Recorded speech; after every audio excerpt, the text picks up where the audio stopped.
இஸ்ரேலுடைய தாக்குதல்கள் ஐஆர்ஜிசியினுடைய கடற்படை தளபதி அட்மிரல் அலி ரேசா அவர்கள் கொல்லப்பட்டிருக்கிறார்கள் என்கிற செய்திகள் வெளியாகி இருக்கிறது. அதனை ஈரானும் ஒப்புக்கொண்டு அறிவித்திருக்கிறது. எங்களுடைய கடற்படை தளபதியை நாங்கள் இழந்திருக்கிறோம் என்று. ஈரான் தன்னுடைய ஆன்மீக தலைவராக சுப்ரீம் லீடராக என்னை பதவியேற்றுக் கொள்ளுமாறும் சொன்னார்கள். டிமோனா வரைக்கும் அட்டாக் பண்றான்னா அவனுடைய பலம் எவ்வளவு அதிகமாக இருக்க வேண்டும் என்பதை நம்ம புரியணுமா இல்லையா? அப்ப என்னன்னு கேட்டா வாய்க்கு வந்ததை எல்லாம் பேசக்கூடிய ஒருவராக தற்போது அமெரிக்க அதிபர் டொனால்ட் ட்ரம்ப் மாறி இருக்கக்கூடிய சூழல்ல தான் யுஏஇ இருக்கிறாங்களா இல்லையா? யுஏஇனுடைய பாதுகாப்பு போலீஸ் படைப்பிரிவினுடைய உயர் அதிகாரியாக செயல்படக்கூடிய தாஹி கல்ஃபான் என்கிறவர் இன்றைக்கு விடுத்திருக்கக்கூடிய ஒரு அறிவிப்பு. அந்த அறிவிப்பு தான் ரொம்ப ஒரு என்னடா இந்த இப்படி பேசிட்டானங்கிற மாதிரியான ஒரு நிலையை உருவாக்கி இருக்கிறார். அவர் என்ன சொல்றாருன்னு கேட்டா,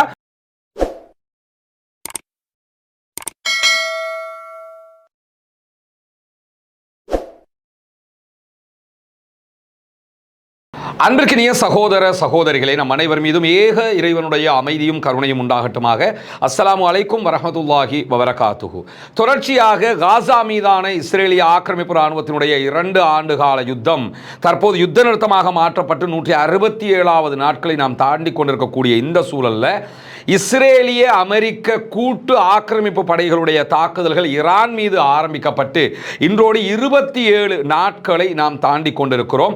ஒரு மாதத்தை நெருங்கக்கூடிய இந்த தாக்குதலை பொறுத்தவரையில் வெறும் 3 நாட்களில் இஸ்ரேலும் அமெரிக்காவும் சேர்ந்து ஈரானை அழித்துவிடும், ஈரானை கைப்பற்றி விடுவார்கள், எல்லாமே முடிந்து போய்விடும் என்று ஆரம்பிக்கப்பட்ட ஒரு யுத்தம் இன்றைக்கு 27 நாட்களை தாண்டியும் ஈரானுடைய அரச கட்டமைப்பை வீழ்த்த முடியாமல் ஈரானிடமிருந்து வாங்குகிற அடிக்கு மேல் அடியை வேறு விதமான வார்த்தைகளால் சமாளித்துக் கொண்டு போகக்கூடிய ஒரு சூழலை நம்ம டெய்லி பார்க்க முடிகிறது. இப்படியான ஒரு நிலையில ஈரான் மீது அமெரிக்காவும் இஸ்ரேலும் தொடர்ந்து மிக கடுமையான தாக்குதல்களை நடத்துகிறார்கள் என்பதில் எந்த மாற்று கருத்துமே கிடையாது.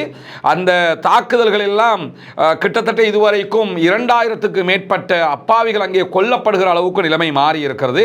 200க்கும் மேற்பட்ட குழந்தைகள் கொல்லப்பட்டிருக்கிறார்கள். ஈரானுடைய கட்டிடங்கள் ஸ்ட்ரக்சர்ஸ் நிறைய அங்க பாதிப்புக்குள்ளாகி இருக்கிறது. மருத்துவமனைகள் தாக்கப்பட்டிருக்கிறது.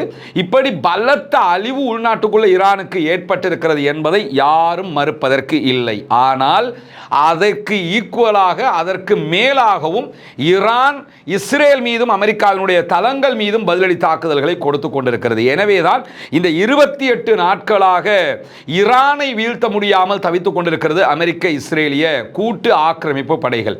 பொதுவாகவே அமெரிக்காவினுடைய கப்பல் விமானங்களை சுமந்து கொண்டு வரக்கூடிய தாக்குதல் விமானங்களுடைய கப்பல் ஒரு ஏரியாவுக்கு வருதுனாலே அந்த ஏரியாவை நடுங்கி போயிடுவாங்க.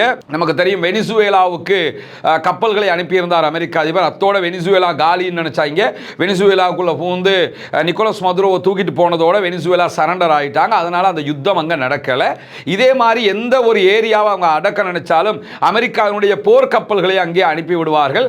அதற்கு பிறகு ஒரு யுத்தம் ஏற்படும். போர்க்கப்பல் வந்தாலே ஒரு பயங்கரமான சூழல் அங்கே உருவாகிவிடும். ஆனால் ஈரானியர்களோடு மாத்திரம் அவர்களுடைய இந்த வல்லரசு வல்லாதிக்கங்களை காட்ட முடியாமல் தோல்விக்கு மேல் தோல்வியை சந்தித்துக் கொண்டிருக்கிறார்கள். ஆனால் ஈரானுக்குள்ள நடக்கக்கூடிய தாக்குதல்கள் அவர்களுடைய தளபதிகள் கொல்லப்படுகிறார்கள் என்பதை யாரும் மறுப்பதற்கோ மறைப்பதற்கோ இங்கு ஒன்றுமில்லை. ஒரே நாள் தாக்குதல் 24 மணி நேரங்களுக்குள்ளாக ஆயத்துல்லா அலி ஹாமனியையே அவங்க கொலை செய்திருந்தாங்க.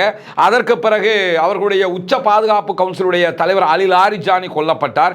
அவர்களுடைய கொலை பட்டியலில் இன்னும் பல பேர் இருக்கிறாங்கிறதுல எல்லாம் எந்த மாற்று கருத்தும் கிடையாது. ஆனால் இப்படி தலைவர்களை அவர்கள் வீழ்த்தி கொண்டிருந்தாலும் ஈரானுடைய அரச கட்டமைப்பை வீழ்த்த முடியவில்லை. ஈரான் ஸ்டேபிளாகவே நின்று கொண்டிருக்கிறார் என்பதை கவனிக்க முடிகிறது. அந்த வகையில் இன்றைய தினம் அமெரிக்காவினுடைய சென்டகாம் வெளியிட்டிருக்கக்கூடிய அறிவிப்புல இந்த யுத்தத்தில் ஈடுபட்டிருக்கக்கூடிய ராணுவப்பு வெளியிட்டிருக்கக்கூடிய அறிவிப்பு பிரகாரம் இஸ்ரேலுடைய தாக்குதல்கள் ஐஆர்ஜிசியினுடைய கடற்படை தளபதி அட்மிரல் அலி ரேசா அவர்கள் கொல்லப்பட்டிருக்கிறார்கள் என்கிற செய்திகள் வெளியாகி இருக்கிறது. அதனை ஈரானும் ஒப்புக்கொண்டு அறிவித்திருக்கிறது. எங்களுடைய கடற்படை தளபதியை நாங்கள் இழந்திருக்கிறோம் என்று. கடற்படை தளபதியை தான் இழந்திருக்கிறாங்களே தவிர கடற்படை அவங்க இலக்கலங்கிறதையும் நம்ம புரிஞ்சுக்கிறோம். ஆனால் அதற்கு பிறகு வரக்கூடிய செய்திகளை நீங்கள் எடுத்துக்கிட்டீங்கன்னு சொன்னால் ஈரானிடம் இப்போது கடற்படையே கிடையாது, கடற்படை தலைவரும் கிடையாது என பென்டகனுடைய தலைவர் ஹெக்ஸத் விடுத்திருக்கக்கூடிய அறிவிப்பை நம்ம பார்க்க முடியும். எனவே அவங்க கடற்படை தலைவரை கொண்டுட்டாலே கடற்படையே கிடையாது. கடற்படை எத்தனை தடவை தான் நீங்கள் இல்லை இல்லைன்னு சொல்றது? யுத்தம் ஆரம்பிச்சு 3வது நாளே ஈரானுக்கு கடற்படையே கிடையாது, ஈரானுடைய கடற்படையில் எல்லா கப்பலையும் அழிச்சிட்டோம் அப்படின்னு சொல்லி சொன்னாங்க. அதுக்கு பிறகு அமெரிக்க அதிபர் 36 கப்பல் அழிச்சதா சொன்னாரு. பிறகு கொஞ்சம் ரிவர்ஸ் வந்து 30 கப்பல் என்று சொன்னாரு. இப்படி ஒவ்வொரு நாளும் வாய்க்கு வந்ததையெல்லாம் வந்த மாதிரி பேசக்கூடிய ஒரு குரூப்பாக அமெரிக்காவும் அமெரிக்காவுடைய ஆட்களும் மாறி இருக்கார். இன்னும் சொல்ல போனா சர்வதேச அளவில் நகைப்புக்குரிய ஒரு ஆளாக அமெரிக்க அதிபரும் அவருடைய ஆட்களும் மாறி இருப்பதை நீங்க பார்க்க முடியும். திடீர்னு இன்னைக்கு வந்திருக்கக்கூடிய ஒரு செய்தி நீங்க பார்த்திருக்கலாம். மாஸ் மீடியாக்களை வெளியிட்டிருக்கக்கூடிய செய்தி தான். அவர் காங்கிரஸ்ல பேசும்போது, அமெரிக்காவினுடைய பாராளுமன்றத்தில் பேசுகிற நேரத்தில் என்ன சொல்றாருன்னா, ஈரான் தன்னுடைய ஆன்மீக தலைவராக சுப்ரீம் லீடராக என்னை வந்து பதவியேற்றுக் கொள்ளுமாறும் சொன்னார்கள். ஈரான்காரங்களுக்கு தலை மரகலண்டு போய் கிடக்குதா இப்படி சொல்லி இருந்தா, அல்லது இந்த ஆளுக்கு மரகலண்டான்னு யோசிக்கணுமா இல்லையா? அவங்க ஆன்மீக தலைவர், ஆன்மீகத்துக்கு தலைவர் வச்சிருக்கிறாங்க, அரசியலுக்கு தலைவர் இல்லை. இந்த ஆளை யதார்த்தம் ஒன்று இருக்கணுமா இல்லையா? சின்ன பிள்ளைக்கும் தெரியுமா இல்லையா இந்த ஆள் கிறிஸ்டியன், அவங்க யாருங்கிறது உலகத்துக்கே தெரியும். அப்படி இருக்கும்போது இந்த ஆளை கூட்டு வந்து எங்களுக்கு ஆன்மீக தலைவராக இருங்கன்னு சொல்லுவாங்க. இன்னொன்று இந்த ஆளை வந்து முதல்ல மனுஷனாக வைக்கிறதே ரொம்ப யோசிக்க வேண்டிய ஒரு இடம். ஏன்னா எப்போ என்னத்தை பேசுவான்டே தெரியாது. இவர் ஆன்மீகத்தை சீரியஸாக சொல்கிறார். அந்த ஆள் பார்லிமெண்ட்டில் காமெடியாலாம் சொல்லலை, சீரியஸாகவே அந்த ஆள் சொல்கிறாரு. கீழே இருக்கிறவன் அத்தனை பேர் கை தட்டுறாங்க. என்னன்னா அந்த மன்னருடைய சபையில் கைதட்டலாட்டி இருந்தால் நம்மளை ஏதாவது பண்ணி விட்டுருவான், அதனால் கைதட்டி தொலைச்சிருவோம் என்கிற விதமாக வேண்டா வெறுப்பாக செய்யக்கூடிய காரியமாக கூட அவர்கள் அதில் ஈடுபட்டிருக்கலாம். ஆனால் இப்படியெல்லாம் பேசுகிறாருன்னா இந்த ஆளை எந்த இடத்துல வைக்கிறது? இந்த மாதிரி ஒரு காமெடி பீஸுகளாக மாறி இருக்கக்கூடிய சூழலை நாம் பார்க்க முடியும். அந்த அடிப்பெல்லாம் கடற்படை தளபதியும் இல்லை, கடற்படையும் இல்லை அப்படிங்கிறாங்க. கடற்படையே ஈரானுக்கு இல்லைன்னா ஹொர்முஸ்ல நீங்கள் ஏன் தடுமாறிக்கிட்டு இருக்கிறீங்க? ஹொர்முஸ்ல அசால்ட்டா கப்பல் போயிட்டு வர முடியுமா இல்லையா? ஹொர்முஸ் அவன் வளைச்சு பிடிச்சிக்கிட்டு தாக்கம் நடத்துறான்னா கடற்படை இல்லாமல் தான் பண்ணிக்கிட்டு இருக்கிறானா? அதை தாண்டி நீங்கள் பார்த்தீங்கன்னா ஈரானை பற்றி இன்றைக்கு அமெரிக்க அதிபர் டொனால்ட் ட்ரம்ப் நிறைய விஷயங்களை பேசியிருக்கிறாரு. மத்திய தொடர்ந்து யுத்தம் நடந்துகிட்டு தான் வருகிறது அப்படின்னு சொல்லக்கூடிய அமெரிக்க அதிபர் ஈரானுடைய ராணுவம் பெரும் அளவில் அழிக்கப்பட்டு விட்டது அப்படின்னு சொல்லி திரும்பவும் சொல்றாரு. நாங்க ஈரானுடைய ராணுவத்தை பெரிய அளவில் அழிச்சிட்டோம். பெரிய அளவில் அழிச்சிட்டோம்னா எவ்வளவு என்று சொல்லும் போது அவர் என்ன சொல்றாருன்னு கேட்டா, கிட்டத்தட்ட 90% அவர்களுடைய ஏவுகணைகளை அழித்து விட்டோம். ஃபர்ஸ்ட்டுக்கு 80ன்னாரு, இப்போ 90 இருக்கிறாரு. 90% அவர்களுடைய ஏவுகணைகளை அழிச்சிட்டோம்னா 90% அளிக்கப்பட்டதற்கு பிறகு அவர்கள் எப்படி குவைத்தினுடைய அமெரிக்க பேஸை தாக்குகிறார்கள், அவர்கள் எப்படி துபாயினுடைய அமெரிக்கன் பேஸை தாக்குகிறார்கள், அவர்கள் எப்படி கண்டம் விட்டு கண்டம் பாகிற ஏவுகணையை டியாகோ கார்சியா வரைக்கும் தாக்குகிறார்கள், அவர்கள் எப்படி இன்றைக்கு இப்போ நம்ம பேசிக்கிட்டு இருக்கக்கூடிய நேரத்தில் இஸ்ரேலுடைய டிமோனா மேலே மீண்டும் தாக்குதல் நடத்தினார்கள். எப்படி அந்த 10% வச்சுக்கிட்டு தான் அடிச்சுக்கிட்டு இருக்கிறான். அப்போ ஆனால் டிமோனா வரைக்கும் அட்டாக் பண்ணுறான்னா அவனுடைய பலம் எவ்வளவு அதிகமாக இருக்க வேண்டும் என்பதை நம்ம புரியணுமா இல்லையா? அப்போ என்னன்னு கேட்டால் வாய்க்கு வந்ததை எல்லாம் பேசக்கூடிய ஒருவராக தற்போது அமெரிக்க அதிபர் டொனால்ட் ட்ரம்ப் மாறி இருக்கக்கூடிய சூழலில் தான் ஈரானுடைய இராணுவத்தை பெரும் அளவில் நாங்கள் அழித்து விட்டோம் என்று சொல்லக்கூடியவர் தொடர்ந்து பேசுகிறாரு. நாங்கள் ஈரானை முழுவதுமாக அழித்து வருகிறோம், அவர்கள் தோற்கடிக்கப்பட்டு விட்டார்கள், அவர்களால் மீண்டும் எழுச்சி பெறவே முடியாது, ஈரானுக்கு திரும்ப எந்திரிச்சு நிற்கிறதுக்கு வாய்ப்பே கிடையாதாம். இப்போது ஒரு ஒப்பந்தம் செய்து கொள்வதற்கு அவர்களுக்கு ஒரு வாய்ப்பு கிடைத்திருக்கிறது.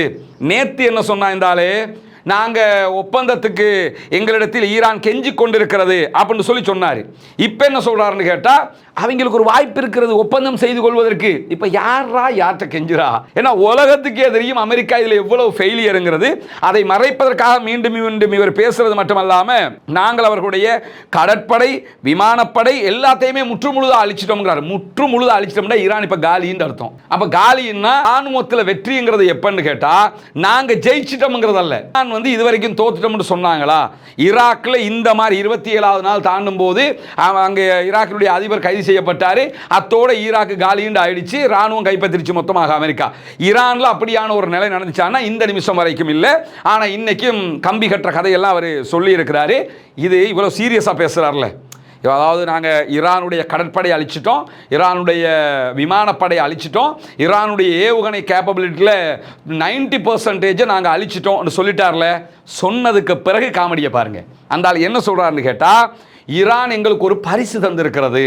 என்ன பரிசுன்னா, பரிசுன்னா எப்படி இருக்கணும்? இன்றைக்கு 10 எண்ணெய் கப்பல்களை ஹொர்முஸ் வழியாக அனுப்புவதற்கு அவர்கள் ஒப்புக்கொண்டு 10 பேருக்கு வழி விட்டுருக்கிறாங்க. முதல்ல அவன் வழிவிட்டது உனக்காக இல்லை. அவன் அந்தந்த நாடு, இப்போ மலேசியா சற்று நேரத்துக்கு முன்பதாக மலேசியாவுடைய பிரதமர் அறிவிச்சிருக்கிறாரு, இன்னைக்கு எங்களுடைய 2 கப்பல்களுக்கு ஈரான் அனுமதி தந்தது. அந்த 10ல் 2 மலேசியாவுடையது.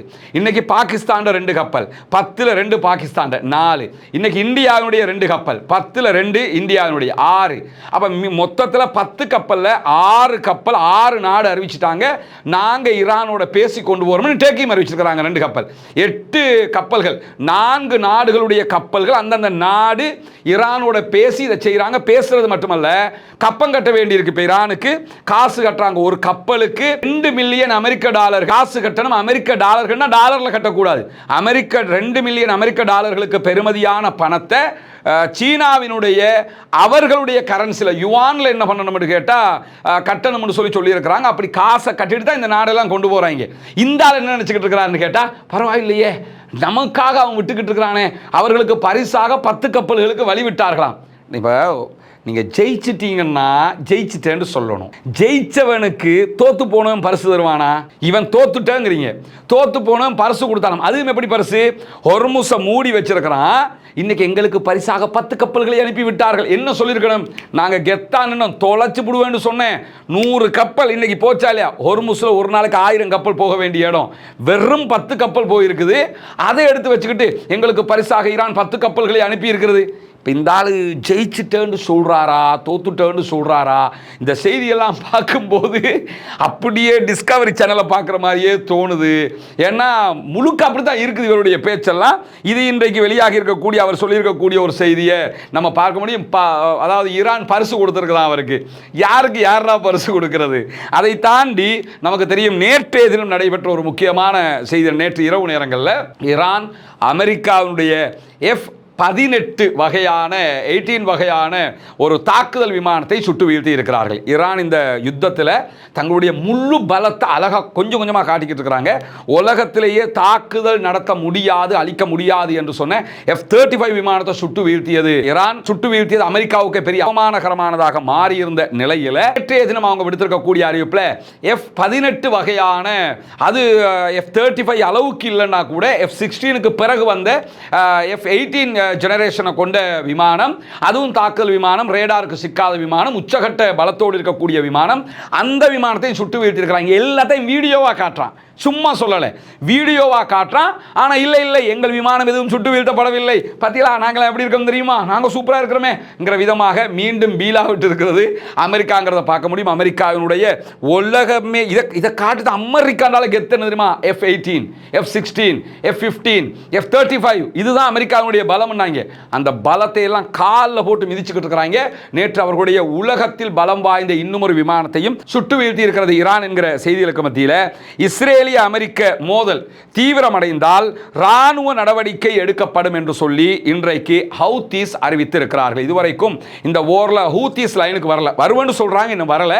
ஆனா நீங்க இதுக்கு மேலையும் ஈரான் மேல தாக்குதல் நடத்தினா எந்த நேரமும் நாங்கள் சண்டைக்கு வரலாம். ரமதானுடைய மாதத்தில் நம்ம உங்களிடத்தில் மீண்டும் மீண்டும் வேண்டிக் கொண்டு வந்ததுதான் உங்களுடைய ஜகாத் மற்றும் சதகா நிதிகளை இலங்கையினுடைய கிழக்கு பகுதிகள் பொத்துவில்ல செய்து வரக்கூடிய இஸ்லாத்தை ஏற்றுக்கொண்ட சகோதர சகோதரிகளுக்கான வீடு கட்டும் கட்டுமான பணிகளுக்கு தந்து உதவுங்கள் என்று சொல்லி. ஏன்னா ஜகாத்தை பெறக்கூடிய தகுதி படைத்த 8 கூட்டத்தாரில் இந்த இஸ்லாத்தை ஏற்றுக்கொண்ட சகோதரர்களும் அடங்குகிறார்கள். அவர்கள் ஏழைகள் என்கிற காரணத்தினால அவர்கள் மிஸ்கீன்கள், அதே போன்று ஃபக்கீர்கள் பட்டியலையும் வருவாங்க. மொத்தத்தில் ஜகாத் பெறக்கூடிய 8 கூட்டத்தில் 3 கூட்டத்தினுடைய நன்மைகள் அவர்களுக்கு கொடுக்கக்கூடிய உதவிகளால் நமக்கு கிடைத்துவிடும் என்கிற செய்திகளை உங்களுக்கு நம்ம தொடர்ந்து சொல்லிக் கொண்டு வந்தோம். அங்குள்ள காட்சிகளையும் நம்ம காட்டியிருந்தோம்.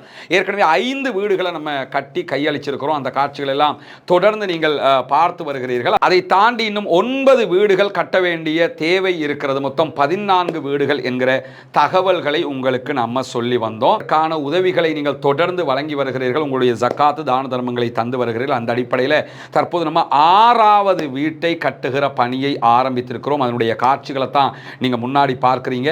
நீங்கள் தரக்கூடிய உதவிகளை கொண்டு தான் மக்களுக்கு தேவையான ஏழை எளிய மக்களுக்கு உரிய எல்லா காரியங்களையும் நம்ம பண்ணி வர்றோம். தித்வா புயலுக்கான பணிகளாக இருந்தாலும் சரி, அதற்கு பிறகு வாட்டர் டேங்கை நம்ம ஓப்பன் பண்ணி கொடுத்ததாக இருந்தாலும் சரி, மற்ற எல்லா பணிகளும் நீங்கள் தரக்கூடிய ஜகாத்து தான தர்மங்களை கொண்டு ஏழைகளுக்கு முறையாக செய்யப்பட்டு வருகிறது என்பது உங்களுக்கு தெரியும். அந்த அடிப்படையில் தான் தற்போது அல்ஹம்துலில்லாஹ் 6வது வீடை கட்டுகிற பணியை நம்ம ஆரம்பிச்சிருக்கிறோம்.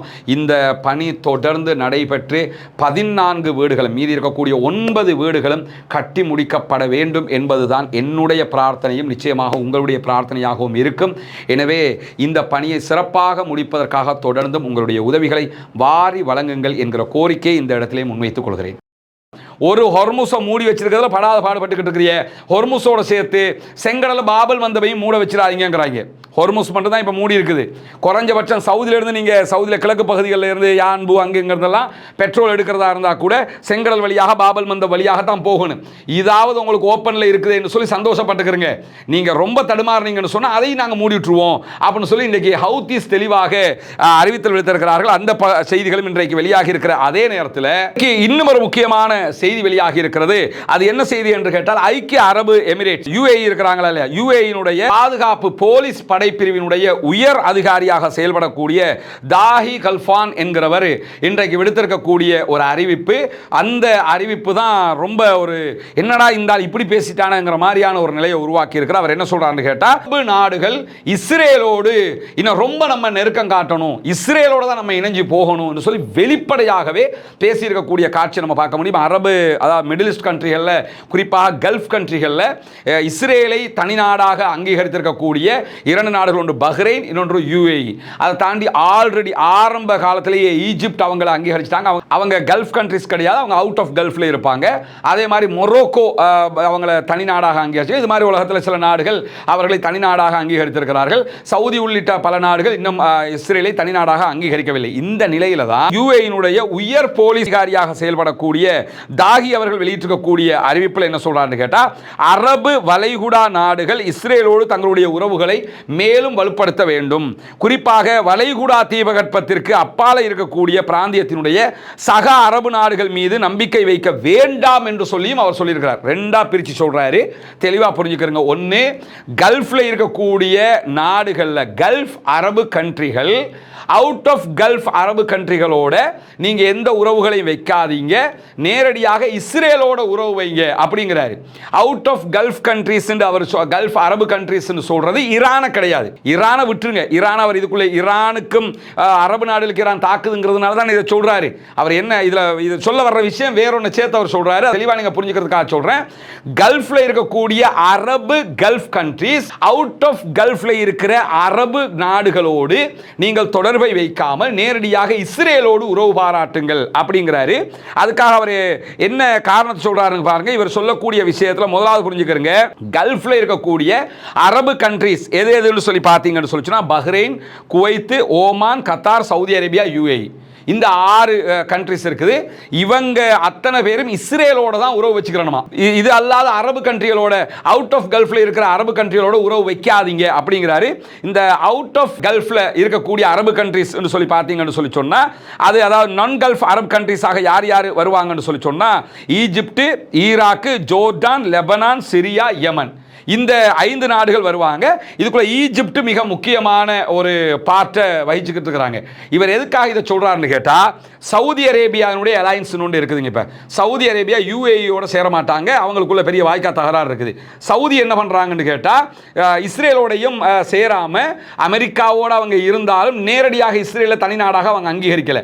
அதனால சவுதி என்ன பண்றாங்கன்னு கேட்டா, சவுதி, ஈஜிப்ட், டர்க்கி, பாகிஸ்தான், சவுதியோட இருக்கக்கூடிய மற்ற கல்ஃப் கண்ட்ரிஸ் இவங்க எல்லாம் சேர்ந்து இந்த மாதிரி ஒரு அலையன்ஸுக்கு போறாங்க. அதே நேரத்தில் UAE என்ன பண்றான்னு கேட்டா, UAE பஹ்ரைன் இணைஞ்சுக்கிட்டு அடுத்ததாக இஸ்ரேலோட அமெரிக்காவோட மொத்த கூட்டு அப்படிங்கிற மாதிரி போறான். அதனால அவங்க சொல்றாரு, நீங்க எல்லாருமே என்ன செய்யுங்க, சவுதி உள்ளிட்ட எல்லா பேரை சொல்லாம சொல்றாரு, கல்ஃப்ல இருக்கிற எல்லா நாடும் வாங்க நம்ம இஸ்ரேலோட போய் சேர்ந்துக்கிறோம், இஸ்ரேல் தான் நமக்கு பாதுகாப்பு. யாருக்கு யாரா பாதுகாப்பு, எங்க போய் சேர்ந்து வெளிப்படையா சொல்றாரு. சொல்றாங்க பச்சையாக, வாங்க போய் சேர்ந்துக்கிறோம். ஈஜிப்டோட போய் சேராதிய, வேறு யாரோடையும் போய் சேராதிய, கல்ஃபுக்கு வெளியில் இருக்கக்கூடிய அரபு கண்ட்ரிஸ் யாரோடையும் போய் சேராதிய, மேற்கத்திய நாடுகள் நம்முடைய நண்பர்கள். அவர் சொல்றார், மேற்கு நாடுகள், இஸ்ரேல் எல்லாம் நம்முடைய நண்பர்களாம், நம்முடைய சகோதரர்கள் என்று அழைப்பவர்கள் நம்மிடமிருந்து வேறுபட்டவர்கள் என்பதையும் இந்த யுத்தம் நிரூபித்திருக்கிறது. என்னன்னா, ஈஜிப்டு, பாகிஸ்தான், துருக்கி எதுவுமே ஈரானோட சண்டைக்கு போகல. முதல்ல நீ போனியா சண்டைக்கு? நீங்களே ஈரானோட சண்டைக்கு போகல, அப்ப அவன் எதுக்குடா சண்டைக்கு போறான்? இவங்களுக்கு அடிக்க துப்பு இல்லை, நீங்களாம் பார்த்துக்கிட்டு இருக்கிறீங்க தானே அப்படிங்கிறாங்க. அப்ப என்ன அர்த்தமா? இஸ்ரேலும் அமெரிக்காவும் அடிக்கிறான்ல, நீங்களாம் அடிக்காம இருக்கிறீங்க ஈரானுக்கு, இஸ்ரேலும் அமெரிக்கா அடிச்சுக்கிட்டு இருக்கிறான், எனவே நாங்கள் இஸ்ரேல் பக்கம் நிற்போம். எவ்வளவு கேவலமான உச்சகட்ட திமிரு பிடிச்ச ஒரு பேச்சாக இருக்கும். முழு இஸ்லாமிய உம்மத்தையும் கொண்டு குழி தோண்டி புதைக்கிற ஒரு பேச்சை இந்த ஆள் பேசியிருக்கிறது மட்டுமல்லாம, நம்மோட இணக்கமாக பழகி நம் மீது அனுதாபம் காட்டும் சக முடியாட்சி நாடுகளை தவிர நம்மளோட இணக்கமா சில அரசர்கள் ஆட்சி செய்யக்கூடிய நாடுகள் இருக்குதாம். எது? பஹ்ரைன் இருக்குது, மன்னர் இருக்கிறார்ல, பஹ்ரைன் இருக்குது, இவங்களோட இணைஞ்சு போகிற குவைத் இருக்குது, இந்த மாதிரி ஜோர்டான் இருக்குது, இந்த மாதிரி நாடுகளை தவிர, ஓமான், இந்த மாதிரி நாடுகளை தவிர வேறு யாரோடையும் நம்ம சேர்ந்து போகக்கூடாதுங்கிற விதமாக அவர் சொல்றாரு. முதல்ல நீங்க ஈரானோட சண்டைக்கு போனீங்கன்னாலே உங்களுடைய மன்னராட்சி காலியாக போயிடும். அதை தக்க வச்சுக்கிறதுக்காகத்தான் போகாமலே இருக்கிறாங்க. அதை தாண்டி ஈரானுக்கு எதிரான போருக்காக அமெரிக்காவையும் இஸ்ரேலையும் இவர் பெரிய அளவில் பாராட்டி பேசியிருக்கிறார் அந்த அறிக்கையிலங்கிறத தாண்டி, பிராந்தியத்தில் பாரசீகத்தினுடைய ஆதிக்கத்தை ஆதரிக்கிறதுக்காக உருவாக்கப்பட்ட அழிவு இயந்திரங்களை அகற்றுவதற்கு தான் அமெரிக்காவும் இஸ்ரேலும் தாக்குதல்களை நடத்தி கொண்டே இருக்கிறாங்க. பாரசீகத்தை வீழ்த்துறதுக்கு தான் அவங்க தாக்குதலை நடத்துறாங்க. நம்ம அப்போ அவங்களோட தான் போய் சேரணும் அப்படின்னு சொல்லி எவ்வளவு ஒரு பச்சையான பேச்சை இன்றைக்கு யுஏஇனுடைய உயர் பாதுகாப்பு அதிகாரி விடுத்திருக்கக்கூடிய செய்திகளை நம்ம பார்க்க முடிகிறோம். அதே நேரத்தில் அமெரிக்காவினுடைய படைகள் நகர்த்தப்பட்டு வருகிறது, மீண்டும் ஈரானை நோக்கி போர் நிறுத்த பேச்சுவார்த்தைகள் முடங்கி கொண்டிருக்கிறது என்கிற செய்திகளும் தொடர்ந்து வெளியாகக்கூடியதை நம்ம பார்க்க முடியும். குறிப்பாக நீங்கள் பார்த்தீங்கன்னு சொல்லிச்சுன்னா, ஹொர்முஸ் ஜலசந்தியில் ஈரான் தன்னுடைய பிடியை ரொம்பவே இறுக்கிக்கிட்டு இருக்கு. ஹொர்முஸை நோக்கி ஈரான் மேலதிக தரைப்படைகளையும் அனுப்பி கொண்டிருக்கிறார். அதே நேரம் ஒரு நடைமுறை சுங்கச்சாவடி ஒன்றையும் அவங்க நடத்திக்கிட்டு இருக்கிறாங்க. இப்போ பணம் கட்டாம யாரும் சைனாவினுடைய கரன்சியில் பணம் கட்டாம ஹொர்முஸ்ல இருந்து யாரும் கப்பல்களை கொண்டு போக முடியாது என்கிற நிலையில் வாஷிங்டனும் என்ன பண்றாங்க, அமெரிக்காவும் தற்போது படைகளை, தரைப்படைகளை அனுப்பி கொண்டிருக்கிறார்கள் ஹொர்முஸை நோக்கி என்கிற செய்திகள் வெளியாகி கொண்டிருக்கு. யுஎஸ்எஸ் ட்ரிபோலி என்ற தரை கடல் படை தாக்குதலை நடத்தக்கூடிய கிட்டத்தட்ட 2500 கடற்படை வீரர்களோடு தற்போது ஈரானை நோக்கி ஒரு கடற்படை தரைப்படை இணைந்த ஒரு ராணுவ குழு அனுப்பப்பட்டிருக்கிறது. அதுக்கான காரணம் அவருடைய கார்க் என்கிற தீவை கைப்பற்றுவதற்கான ஒரு முயற்சி என்று சொல்லப்படுகிறது. ஈரானுடைய கார்க் தீவுல தான் 90% பெட்ரோலியம் இருக்கு, அங்கிருந்து அவங்க பிசினஸ் பண்றாங்க. அதை கைப்பற்றி விட்டாலே ஈரானை கைப்பற்றுவதற்கு சமனாகிரும். எனவே அதை போய் தரைப்படையாக நம்ம பிடிப்போம் அப்படிங்கிறதுக்காகத்தான் இந்த படைகள் அனுப்பி இருக்கிறது மட்டுமல்லாமல் 82வது வான்வழி படையைச் சேர்ந்த 1000 வான்படை விமானப்படையைச் சேர்ந்த வீரர்களும் அனுப்பப்பட்டிருக்கிறார்கள் என்கிற செய்தி வெளியாக இருக்கு. மொத்தத்தில் 3500 ராணுவத்தை கார்க் தீவுகளை நோக்கி அமெரிக்கா நகர்த்தி வருகிறார். அதே நேரம் ஈரானும் அவர்களுடைய ஐஆர்ஜிசியினுடைய மிக முக்கியமான படைப்பிரிவுகளை கார்க் தீவுகளை நோக்கி நகர்த்தி கொண்டே வரக்கூடிய செய்திகளை நம்ம பார்க்க முடிகிறோம். அதே நேரத்தில் எந்த ஒரு யுத்த நிறுத்தம் ஏற்பட்டாலும், இப்போ யுத்த நிறுத்த பேச்சுவார்த்தைகள் நடத்தப்பட்டு வருகிறது, ஈரான் அதற்கு சம்மதிப்பதற்கான வாய்ப்புகள் இல்லாவிட்டாலும் சில திருத்தங்களோடு சம்மதிப்பதற்கு அவர்கள் வாய்ப்பு கொடுப்பார்கள் என்கிற நம்பிக்கைகள் மேற்கு தரப்புகளிடத்தில் இருக்கிறது. ஈவன் பாகிஸ்தானும் அதை நம்புறாங்க. எனவே சில திருத்தங்களோடு இந்த சமாதான உடன்படிக்கை வரலாம் என்கிற நம்பிக்கைகள் துளிர்விடக்கூடிய இந்த சூழல்ல எந்த ஒரு யுத்த நிறுத்தம் வந்தாலும் அந்த யுத்த நிறுத்தம் ஈரான்ல யுத்த நிறுத்தம்ங்கிறது மட்டுமல்ல, ஈரான் பிளஸ் லெபனான், ஏன்னா ரெண்டுலையும் தான் தாக்குதல் நடத்தப்பட்டு கொண்டிருக்கிறதுனால லெபனான்லையும் சேர்த்து தான் யுத்த நிறுத்தம் வர வேண்டும் என்கிற ஒரு தெளிவான ஒரு செய்தியை ஈரான் சொல்லி இருக்கிறது. ஆல்ரெடி அவங்க ஹிஸ்புல்லாக்களுக்கு சொல்லிட்டாங்க, யுத்த நிறுத்தம் வந்து அவங்களை தனியாக விட்டுட்டு நாங்கள் மட்டும் எங்களுக்கு மட்டும் யுத்த நிறுத்தம் போக மாட்டோம், நீங்கள் மட்டும் தனியாக சண்டை பிடிக்கிற அளவுக்கு நாங்கள் விட்டுற மாட்டோம், உங்களுக்கு சேர்த்து தான் நாங்கள் யுத்த நிறுத்தத்தை கொண்டு வருவோம் என்று சொல்லி ஹிஸ்புல்லாக்களுக்கும் அவர்கள் சொல்லியிருக்கக்கூடிய செய்திகளும் இன்றைக்கு வெளியாக இருக்கிற. அதே நேரம் தொடர்ந்து அமெரிக்கா மேல தாக்குதல் நடத்துவதற்காக அமெரிக்காவுடைய தளங்கள், அமெரிக்கர்கள் இருக்கக்கூடிய இடங்கள் எல்லாம் துல்லியமாக ரஷ்யா ஈரானுக்கு கொடுத்து வருகிறது என்கிற செய்திகளும் இன்றைக்கு வெளியாக இருக்கிறது. மேலதிகமாக சற்று நேரத்துக்கு முன்பதாக மீண்டும் இன்றைக்கு ஈரான் இஸ்ரேல் மேலே தாக்குதல்களை ஆரம்பித்திருக்கிறது. குறிப்பாக 82வது அலை தாக்குதல்கள் தற்போது நடத்தப்பட்டு வருகிறது. இந்த தாக்குதல்களில் ஆளில்லா விமானங்களை பயன்படுத்தி ஹைஃபா துறைமுகத்தில் இருக்கக்கூடிய இஸ்ரேலுடைய முக்கிய மையங்களை குறிவைத்து ஈரான் தாக்குதல்கள் நடத்துகிறது. ஹைஃபாவில் போர் விமானங்கள், இஸ்ரேலுடைய போர் விமானங்கள் எரிபொருள் ஏற்றுவதற்காக பயன்படுத்தக்கூடிய எரிபொருள் தொட்டிகள், பெட்ரோலிய வசதிகள் மேல் பகுதிகள் எல்லாம் இன்றைக்கு ஆளில்லா விமான தாக்குதல் நடத்தப்பட்டிருக்கிற அதே நேரத்தில் கிழக்கு மத்தியதரை கடலில் இஸ்ரேலுடைய கப்பல்கள் உற்பத்தி செய்யக்கூடிய பகுதிகள் மேலேயும் இன்றைக்கு ஈரான் மிக கடுமையான தாக்குதல்களை நடத்தி இருக்கிறது. இப்படி இன்றைக்கு ஏகப்பட்ட முக்கியமான செய்திகள் வெளியாகி இருக்கிறது. வாஹிர் தஅவானா அல்ஹம்துலில்லாஹி ரப்பில் ஆலமீன்.